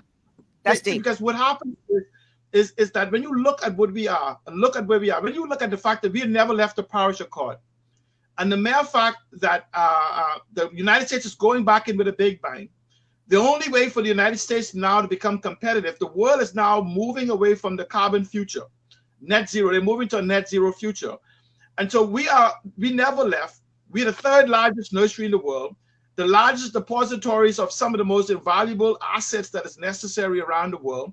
We have been given guardian of 200 miles of exclusive economic zone that also extend the value of what we have. We are actually the third border to the United States. We are a stone throw away from them. So what they do affects us. What we do affects them. In fact, if we look at it, we do over $3 trillion worth of commerce in the Bahamas that directly goes to South America or into the Americas. $3 trillion. That's part of our natural resource, our sea lanes. And the mere fact is that when we look at what we have, I mean, we must be a nation of blind people. I want people to go watch the Allegory of the Cave, Plato's Allegory of the Cave, where you are locked into a cave watching shadows on the wall, and you've been convinced that it's been real because you're chained in the cave. And even when those that leave the cave come back in to tell you the shadows are not real, you will actually fight and literally kill them, calling them mad from being outside the cave in the sun, because the shadows, as you know, is real. What we have to do is we need a new dispensation of leadership. Those that not only sees the present, but well into the future. That those that understand, I said to you, 80% of the 70 plus resources that I've documented so far is directly environmentally related, meaning they're part of the sea. I want to realize, you know, we have more water than we have land in the Bahamas. This is why it's important for us to move in sync with the Paris Accord, to understand the value of the carbon credits that we have, to understand the value of the nature preserve that we have, where there's billions of dollars that's available just for replanting, what do you call those, the mangroves. You know, just when you think about it, right? Let me tell you what happened in the last 10 years. Do you know it was a site in the Bahamas that was considered a World Heritage Site? I didn't say Bahamas, a World Heritage Site in Bimini. Do you know we destroyed a World Heritage Site where billions of shrimp and mangroves and everything was in fishery done so that we could build a hotel where everybody there is now unemployed? And we dredge a canal in it also. A World Heritage Site, World Heritage Site. And Joseph, I think, what's the nephew of the former president came here and he spoke about it. Kennedy. Kennedy Jr. Right. Bobby And Kennedy Jr. Yeah. And I'm saying part of the problem with that particular thing, though, is that, again, we have to go back to see what has really been happening in this country, because what you're talking about, that is privately owned property. Now, how was that allowed to become privately owned property? No, but here's the point. Because that was a seabed, no private property, there's no such thing as private property underwater, nowhere in the Bahamas. But my point is that because I don't want us to get distracted and move away from the conversation we're supposed to be having today. But my point is that we have to, this whole question of what's the word I'm looking for? Questionable things happening in our country.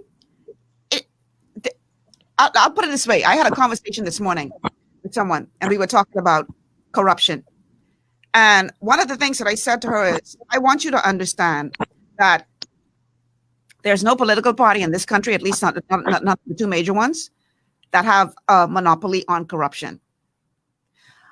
We like to, there's certain people who will make you think that the PLP wrote the book on corruption. And if you look in the dictionary under the word corruption, you'll see it 8x10 glossy PLP. But those same people turn a blind eye to the wrongs that the Free National Movement has done and is doing. If it's corruption for one, it needs to be corruption for all. It can't be where you could identify it's corruption for this party, but when your party in power and doing foolishness, you have another term for that. So we have to be real. We have to be honest with what is happening in this country. The tribalism has to stop, because it cannot be where you can only identify the wrong when somebody else is doing it. But when you're guilty of the same thing, all of a sudden it's not wrong.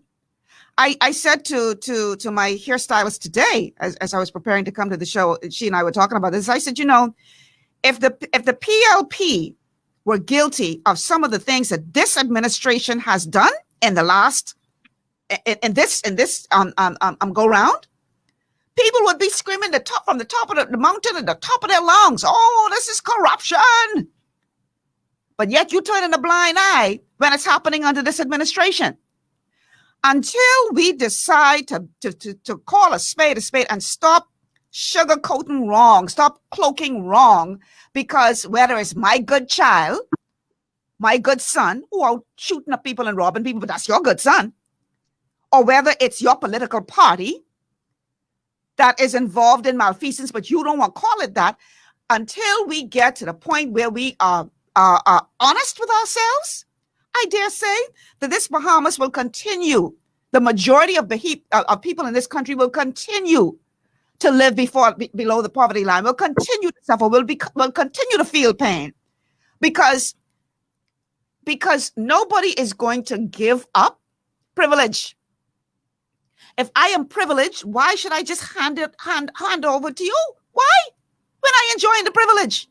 And the problem that we have in this country, it has gone on for too long. There's a small group of people who are enjoying the privilege, the power of privilege and the privilege of power.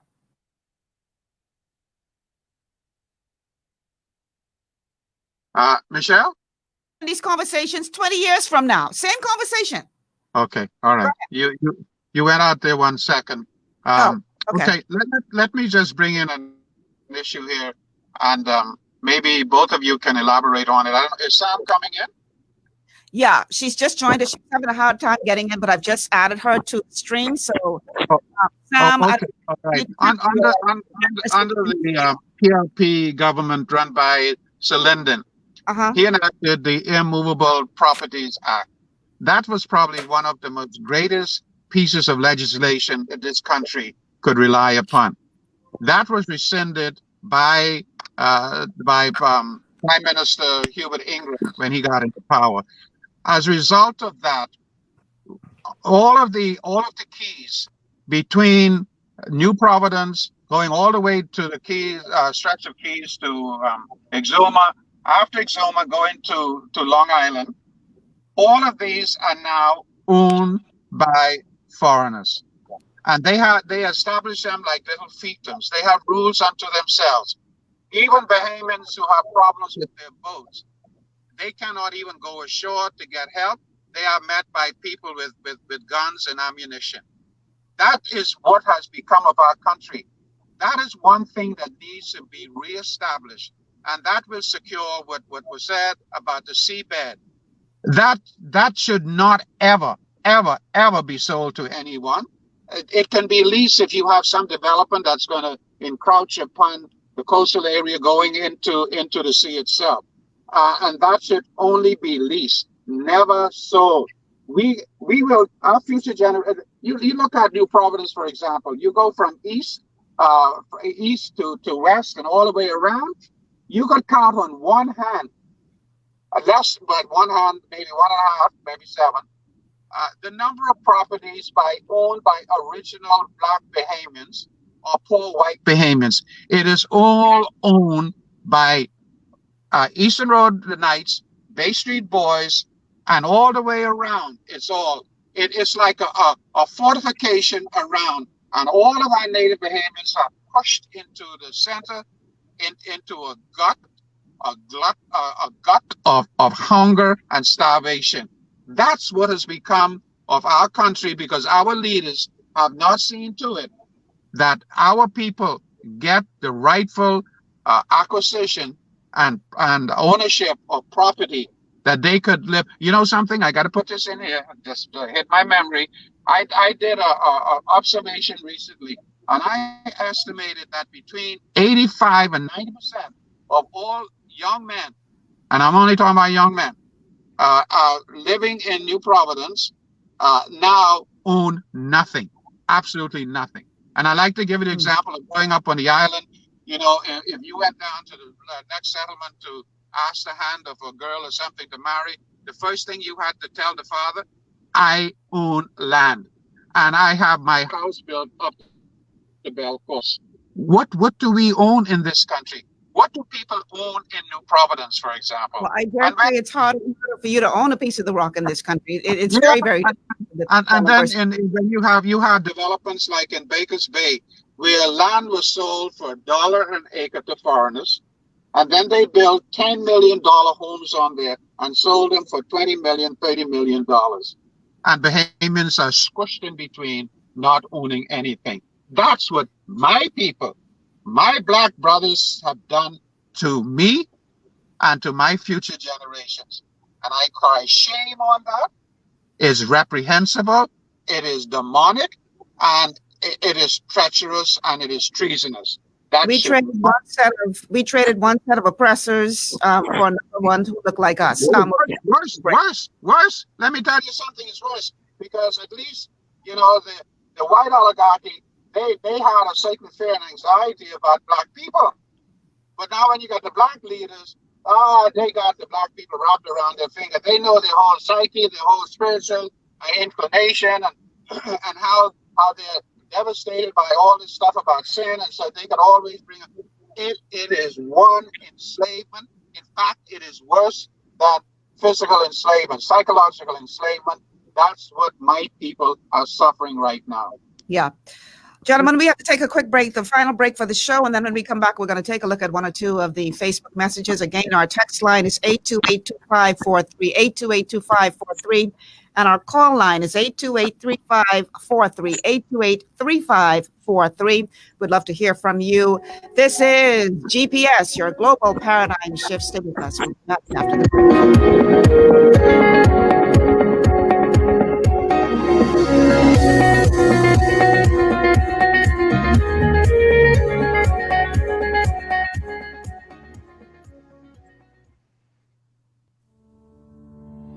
At Brotherhood Security, your safety is our concern. Providing 24-hour surveillance, mobile patrol, event security, and more, Brotherhood Security gives you 5-star service for half the price. Feel free to WhatsApp or call us at 813-6730 or 431-9064. Brotherhood Security, giving you the best for less. Want to look your best and feel even better? Visit J.D. Edwards Salon and Spa for the ultimate beauty, body, and anti-aging treatments, offering custom colors, haircuts, vegan anti-freeze treatments, silk blowouts, natural and acrylic nails, unisex pedicures, facials, and massages, all waxing services, and microcurrent therapies for anti-aging and body sculpting. J.D. Edwards Salon and Spa, Palmdale Shopping Plaza, Madeira Street, telephone 326-7863. The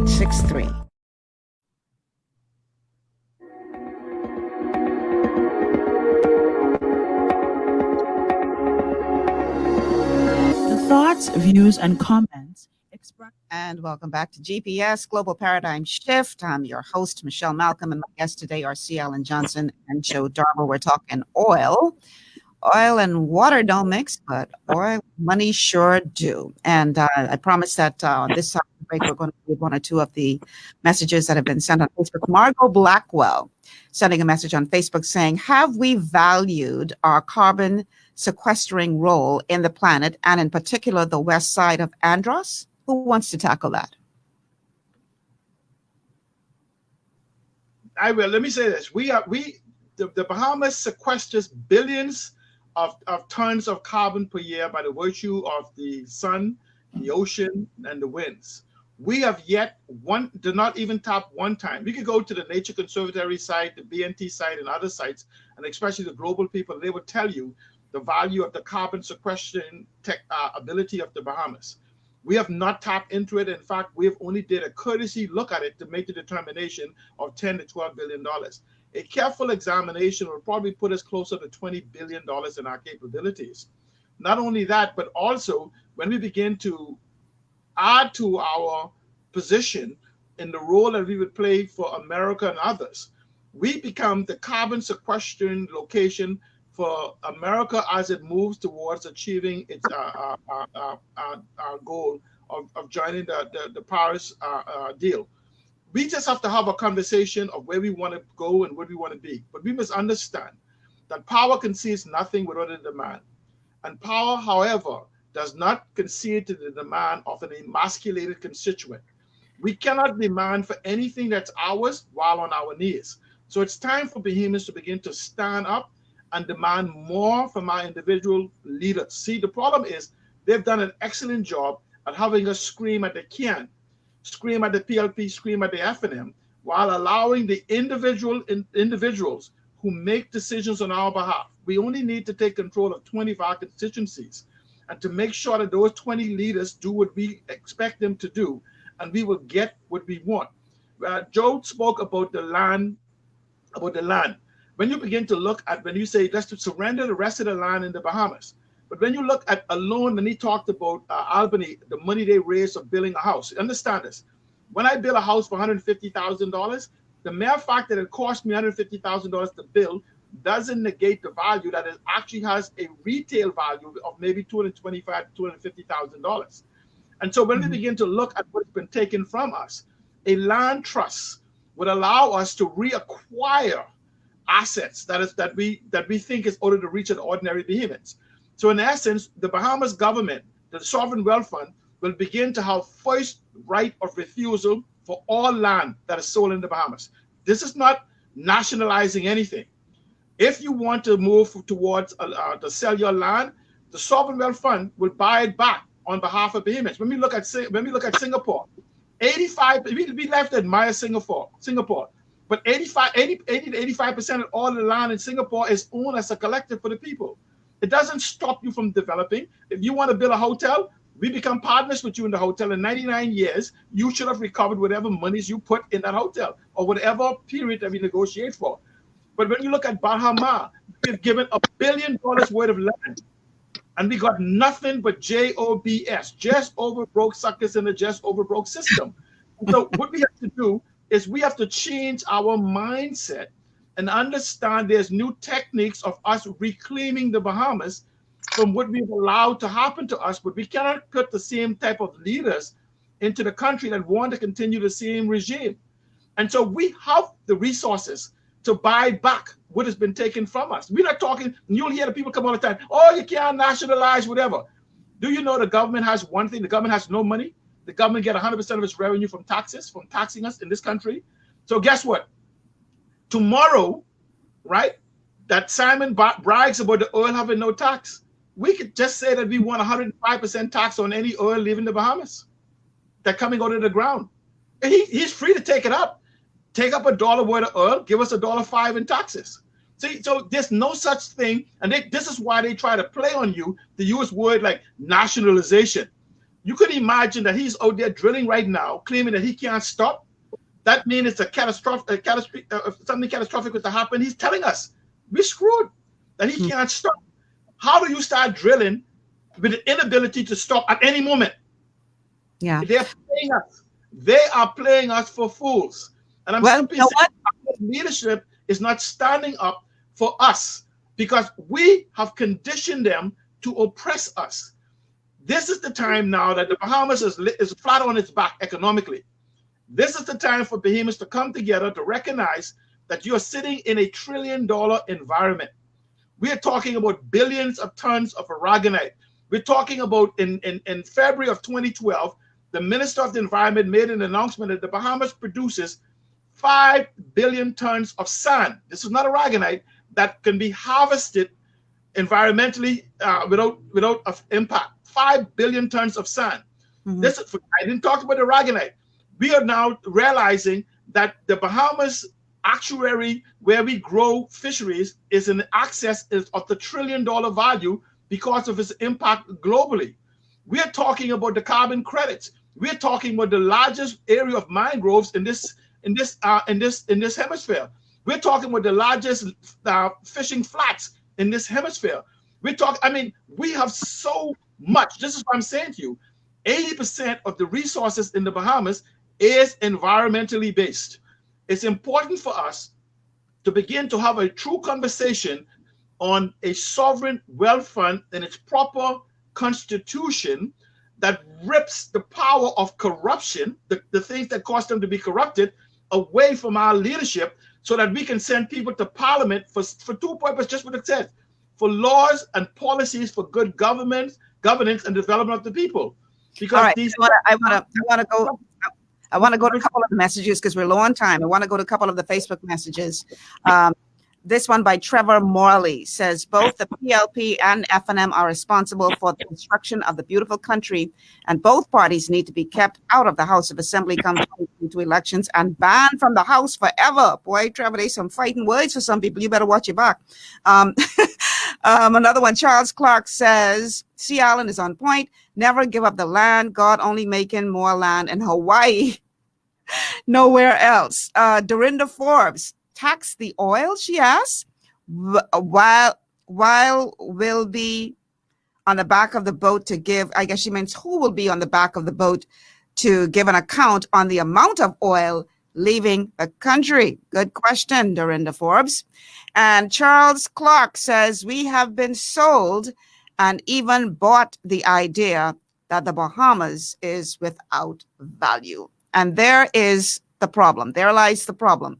Because they've put this rhetoric out there that all these things really don't have the value that they say they have. But here's the problem that I have. They know better. It's not like they just don't know and they speak in utter ignorance. I think that it is the highest degree of dishonesty when you know the truth, but you choose to try to suppress that truth for your benefit. And I dare say, in my humble opinion, that that is what we are suffering from in this country. I do not for 1 second believe that they do not know better. They know better. But they also know that they could swing you. And so as opposed to putting the truth out there, you know, this is why the Freedom of Information Act will never come. I would be shocked if it does. Because they don't want you to know the truth.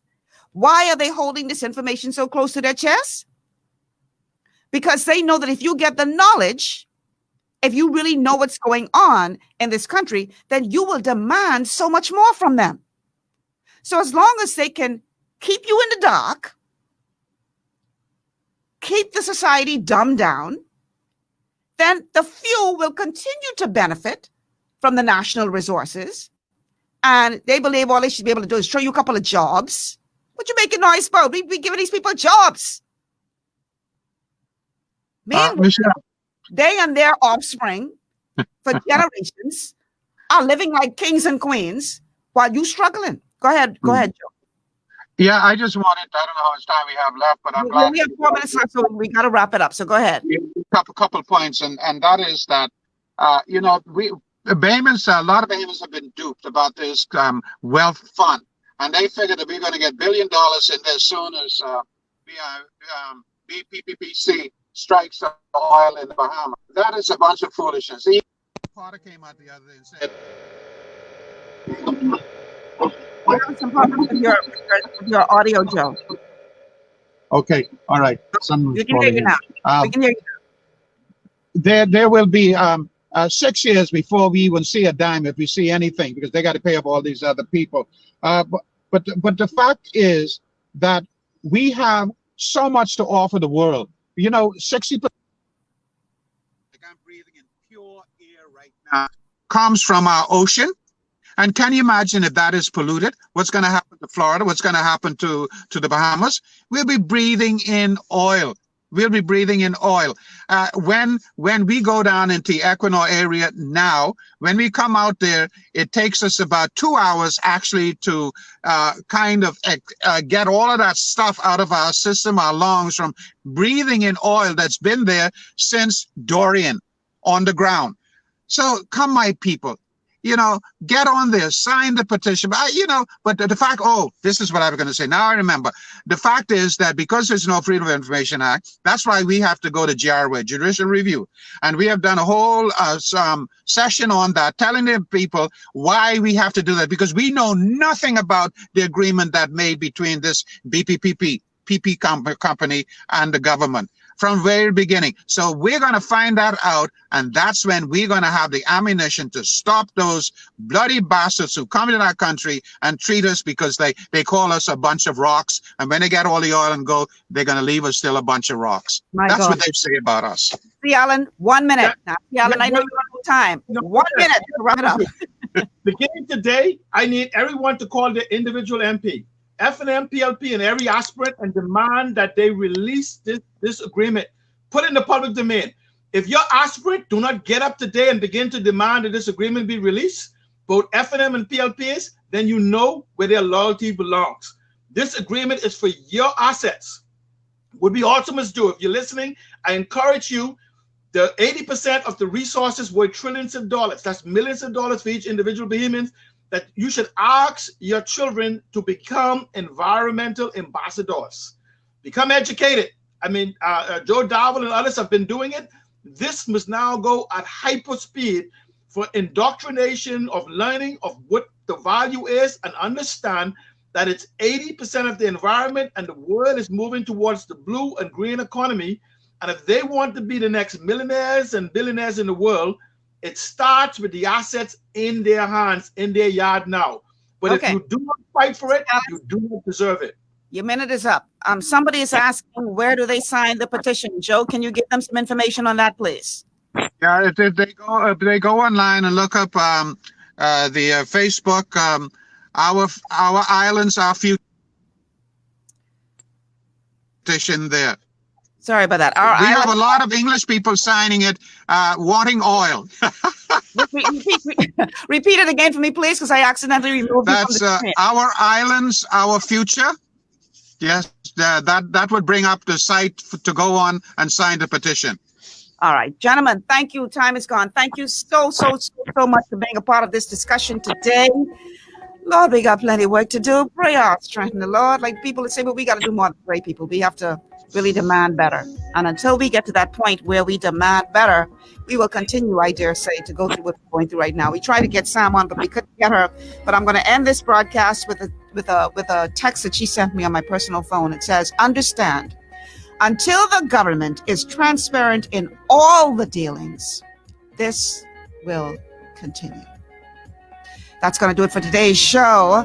Thanks to all of our sponsors who made it possible. And a big thank you to Glory 93.9 FM for having GPS on the air. Tomorrow is Wellness Wednesday. So I want you to tune in for some information on how you can really move closer to optimal health, move beyond just a resolution into a reality. That's tomorrow. Stay with us. Come back tomorrow. I'm Michelle Malcolm. Thanks so much for joining us. Have a good afternoon, everyone.